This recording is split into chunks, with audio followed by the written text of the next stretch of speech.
This is Glenn Hauser with World of Radio, 2248.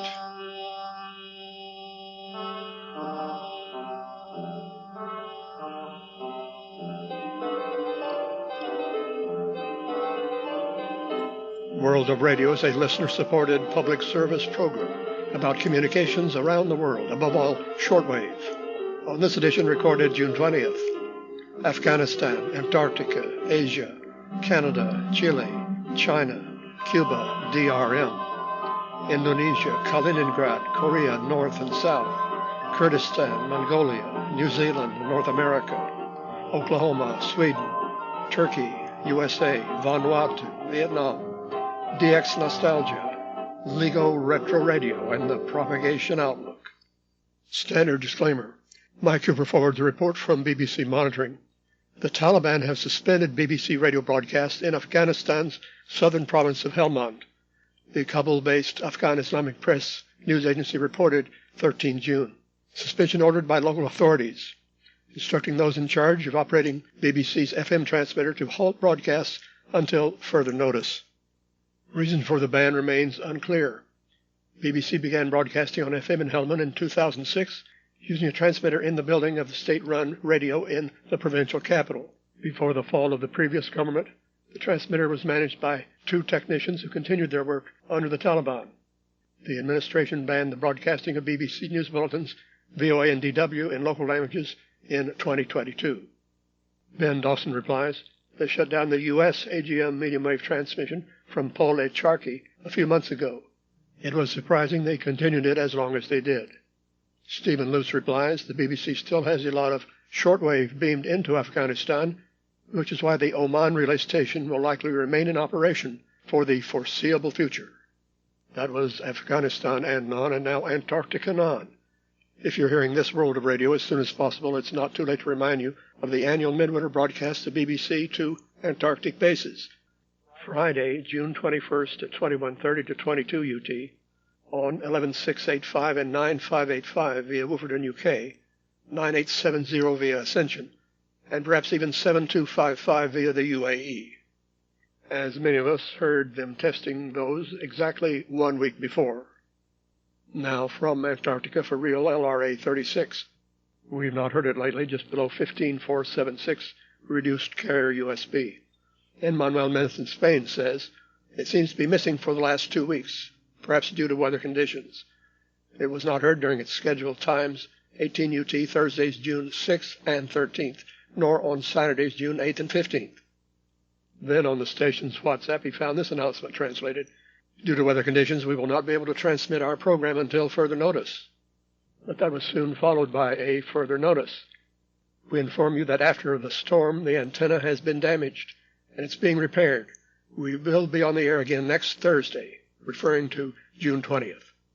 And Manuel Mendes adds, as far as I know, the new 10-kilowatt transmitter has not been installed yet, so the power should be between 300 and 600 watts. Asia non. According to Alakesh Gupta, Radio Free Asia DRM tests toward China were scheduled from 11 to 16 June at 21 to 22 UT on 11700, and they wanted reports, of course not revealing the transmitter site, leading to lots of speculation. Richard Langley passed on that news as he monitored most of these tests. So did Craig Christ in Virginia, and Chris Mackerel in New Zealand, who's especially interested in DRM. Then from a reliable source, the transmitter site for this was very likely Wolverton, UK. And Ron Howard forwards a report from Hiroshi in Japan that the tests were in Chinese and reception there varied depending on the day. Walt Sumniv has been visiting his remote receiving setup at Masset, BC on Haida Gwaii Island, and reports Iqaluit Coast Guard Radio Canada on 6218.570, June 19th at 1318. A bit distorted. He got the tail end of the broadcast with an ID at sign-off. The nominal frequency is 6218.6. Canada non.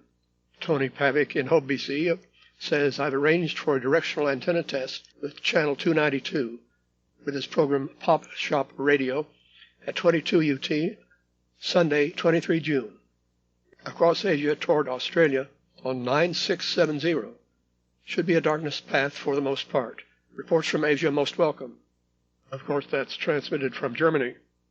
Lucio Otavio Bobrovic in Brazil reports a new frequency for Chile's RCW, 7535, heard on the 14th of June at 2128 to 2142, with talk and music ads in Spanish, and parallel to 6925, its original frequency, but better on 7535.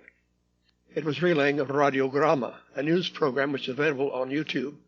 RCW explained Radiograma is the name of Radio Bio Bio's main news program. It's the most listened to station in Chile. That's BIO-BIO. Chinese broadcasts keep showing up on unlisted frequencies. Tony Paddock was hearing an ID on 12100 between 1620 and 17 UT, June 17th. Seemed to be a radio drama, and he posted a recording. Maono Rittel replied, there may be a Xinjiang Guangbo Jian Shitai ID twice. It could have been a jammer and or off frequency. Tony Paddock follows up, he got a reply on Twitter that it was CNR1 off frequency and not there the following day. In boggy western Florida, Terry Cougar reports a Cuban off frequency, 631 kHz. Radio Progreso is believed to be the station from Camagüey, June 9th at 0940. But for him, audio has been lacking. Also on 640.48, something unidentified heading 640 stations, May 25th at 0835, previously reported by David Crawford in Florida. It's a spur coming out of 640 with 639.387 and 640.619 matching. Country and Western format, it may be a Florida station. Something's always wrong at Radio Havana, Cuba. Sometimes they're active in our evenings on 9700 with dead air or Spanish. However, on UT Thursday, June 20th, Tony Paddock in BC heard them in English at 0200. And Ron Trotto in Illinois was still hearing them at 0440 during the mailbag show in English with an excellent signal, probably better than the regular English frequency 6000. A DRM test from now in Germany on 6095 at 0830 UT led to these comments from Ken Zicki in Michigan. My impression is that the transmitter and design technicians that are involved in DRM have never actually listened to long-distance shortwave broadcast stations. If they had, they would know that selective fading and propagation destroy the phase relationships in the audio, and therefore defeat decoding at a high data rate. If they are using anything more than 16 QAM mode C, they are begging to have no audience. 64 QAM mode A just won't decode reliably on shortwave. I'm unclear why this is unknown by the experts. Bill Tilford replies, I'm inclined to believe that some of the entities behind DRM have a great deal of money to buy off bureaucrats around the world. How many of the billions of people supposedly reached by DRM actually have the radios or software required to listen to it? I'm no Luddite, but the longer this drags on, the more it resembles a racket to the naked eye. Even the Radio Marti was briefly beaming DRM to Cuba, a senseless waste of U.S. tax dollars if there ever was one. And Ike Biervert in Alabama replies, note the bitter irony that the irregular but officially registered in HFCC China outlets are obviously DRM noise jammers for the Taiwanese stations RTI and Sound of Hope. The 6180 jammer in Fuzhou, that was already registered in HFCC and AM at 10 to 16 UT, apparently was not sufficient. He says, I guess DRM has finally found an actual purpose. On Asilomar State Beach, California, Ron Howard's further monitoring of RRI Nabiri, 7289.93. On June 16th, tuned in early to check if there was any signal, and there was at 0720 until 0930, but with lots of static. There was an Islamic segment from 855 to 905. And then on June 17th, tuned in at 0740 with a weak carrier, but was already gone by 747, a very early shutdown. The station has an incredibly wide range of closing times. Via Rusty X, we have a schedule of medium wave tests from Kaliningrad, an extraterritorial part of Russia bordering on the Baltic, from Radio Center number 5 carrying the Radio Russie program. The times for all of these are 14 to 15 UT only, but there may be additional times outside that interval. On Tuesdays, 100 kilowatts on 549. On Wednesdays, 150 kilowatts on 1143 kilohertz. and on Thursday 600 kilowatts on 549. They are trying to reach countries of Eastern and Northern Europe, Belarus, and the Baltic states. Ron Howard reports Shokazay or sea breeze on June 14th at 13 UT on 5920 parallel 5965. Interference on the latter, but 5920 in the clear since the other clandestine, Voice of Freedom, was on its alternate frequency 6045. That was on a Friday, so it was in Japanese, but it would have been in English on a Wednesday.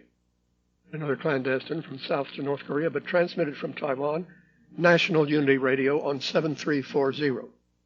Ron Howard reports that at 12:39 UT, June 14th, Friday, with no jamming, but there was a weekday 1-minute English lesson, as heard before in February.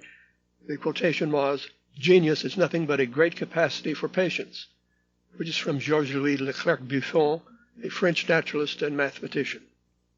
From the blog of Igor Kolka in Moscow via RusDX.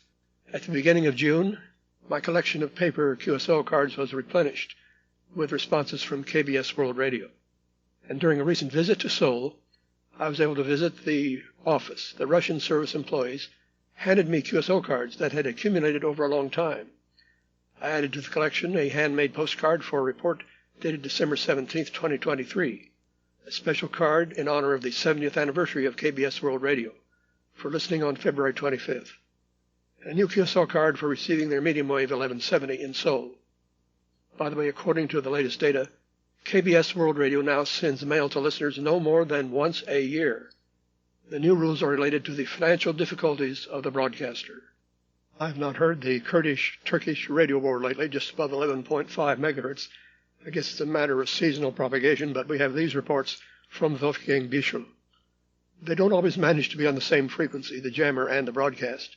For instance, on June 20th at 0740, President Erdogan's jammer was on 11,540.009, while Dengegel, the Kurdistan PKK station, was on 11,544.994, almost 5 kilohertz apart. Dengegel is now thought to be transmitted via Armenia instead of Uzbekistan.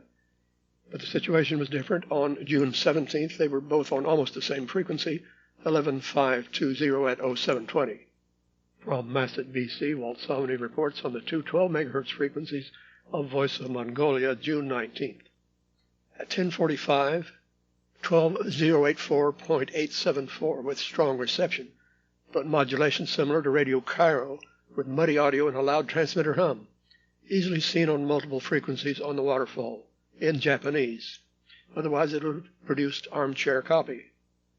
Return to 10:58 to hear a sign-off announcement mentioning Voice of Mongolia, transmitter cut at 1100. Then from 12:59 on the other frequency, 12,014.873. The same buzzy transmitter at a strong level and a characteristic off frequency, almost by the same amount, in Japanese. And there was a digital interference just above the channel, just like there was on 12085, maybe related to Voice of Mongolia.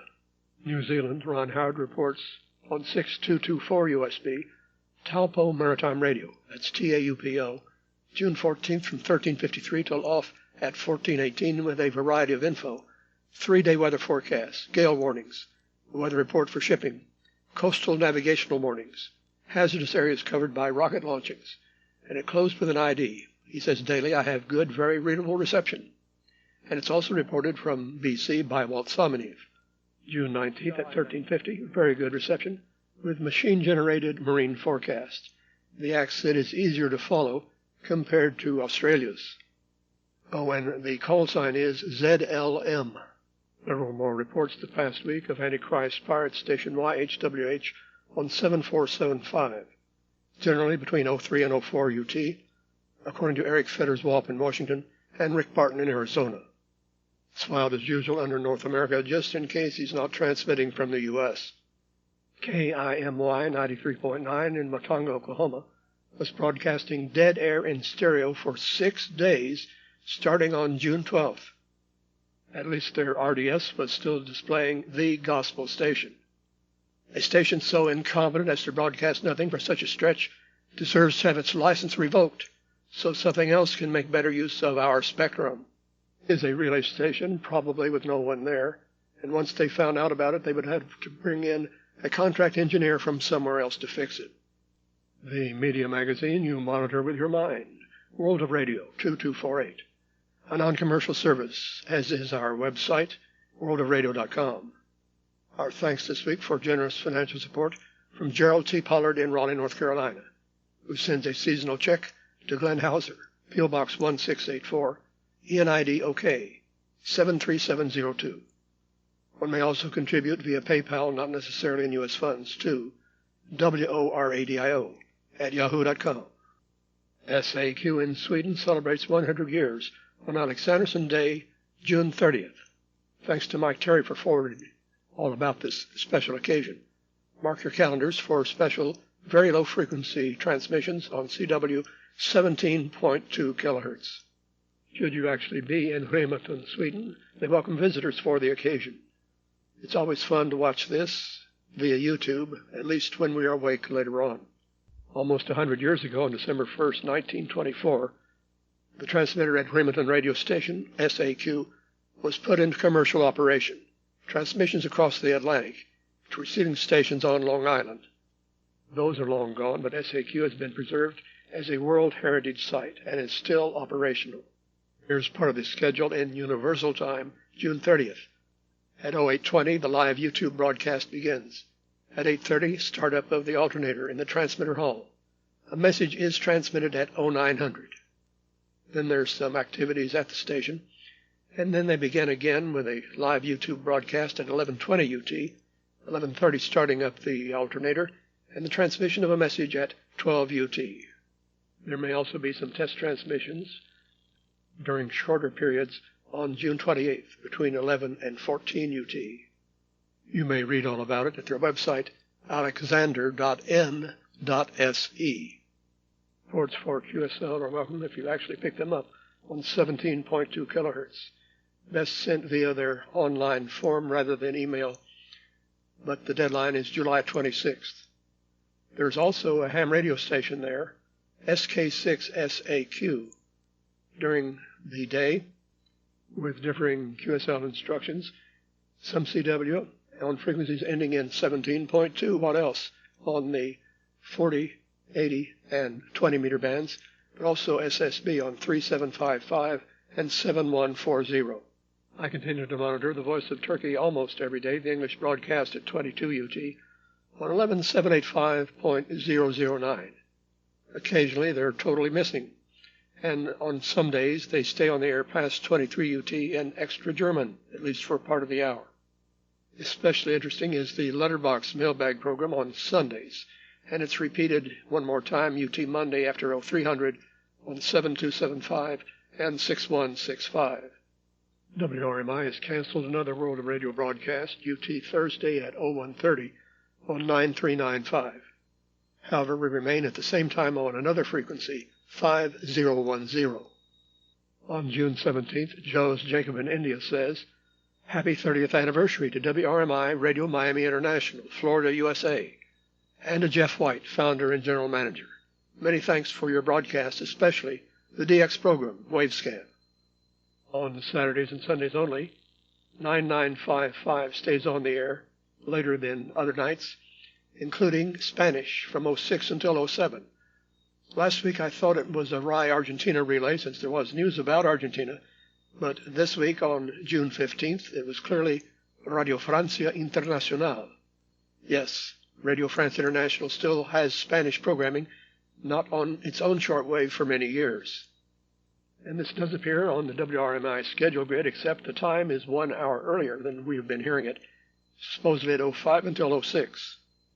During the 06 UT hour, 9395 and 9455 are in parallel, both carrying the Supreme Master TV environmental cult. And at this time they were introducing worldwide weather. But then we heard nothing but music. Obviously, there was video graphics only. It's not such a bright idea to put a TV soundtrack on radio without adapting.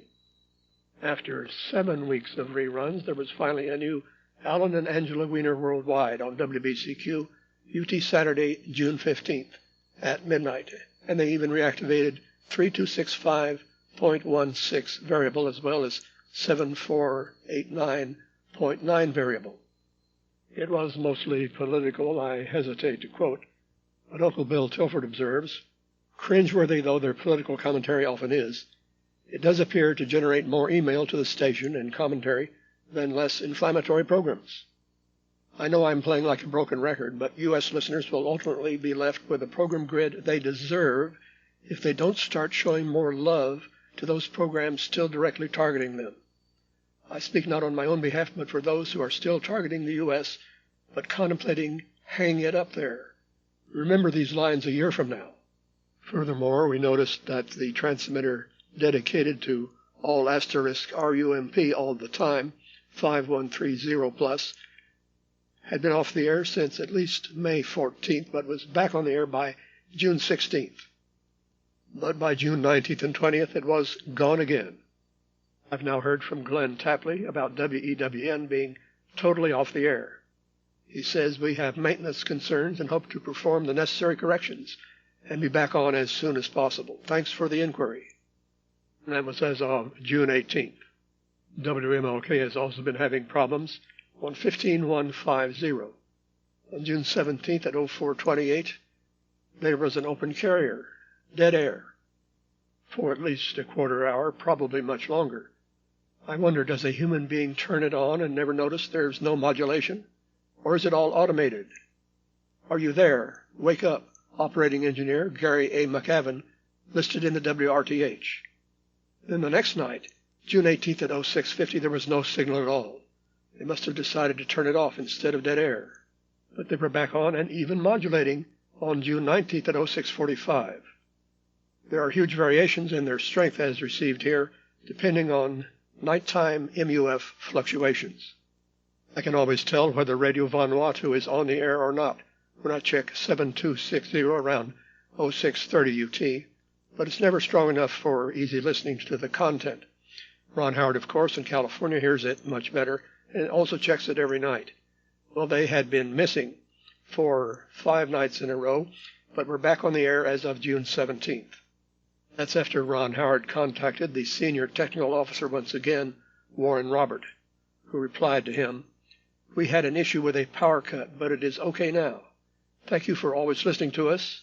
I will let our radio team know that they have a regular listener from the States." And his signature includes the street address of VBTC in Port Vila as Rue du Capitaine Blight, B-L-I-G-H-T. That appears to refer to Captain Bligh without a T, of Mutiny on the Bounty fame. It seems his name is often misspelled or respelled when I searched on that spelling in links to Tahiti, etc. Anyhow, it's nice of the Vanuatuans to name a rue for him, or almost so. And Ron Howard reports some detailed logs of what he hears on Radio Vanuatu, such as on June 19th. At 6:31 to 6:35, there's the often heard but not daily public service messages in Bislama, intro and exit with indigenous drums.